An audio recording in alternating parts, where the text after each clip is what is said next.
Наместо брз избор, Македонија повеќе од 4 месеци нема народен правобранител кој ја раководи независната институција за заштита на правата на граѓаните.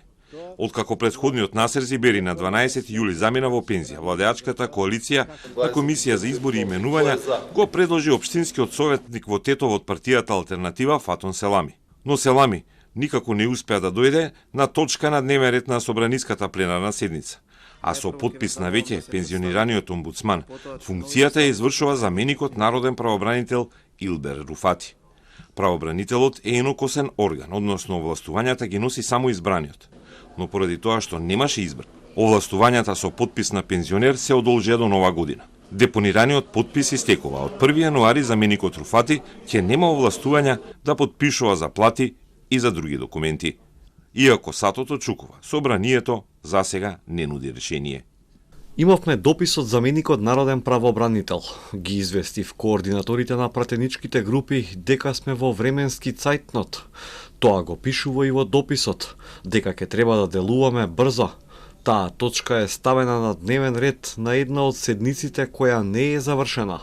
Ке гледаме овие денови да се направи консензус и да го решиме случајот. За избор треба бадентер, односно мнозинство на гласови на пратеници кои се од немнозинските заедници.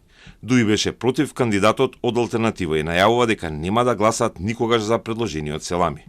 Но во собранието имаше поместување во албанскиот корпус и меѓу пратениците албанци, па сега се уште нема точна бројка за поделбата на пратеници по бадентер, бидејќи таму мнозинство имаше опозицијскиот Европски фронт.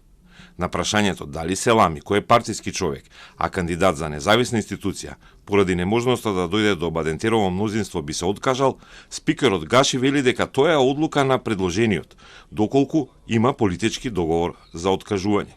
И додека траат тајните партиски преговори, вработените во правобранител се соочуваат со проблем да нема кој да им подпише плати од нова година, а веќе останаа без додатоците за ризик кои им следуваат откако финансии си ги прибра парите. Дополнително, не се платени ниту 3 последни кирии за седиштето на институцијата во центарот на Скопје.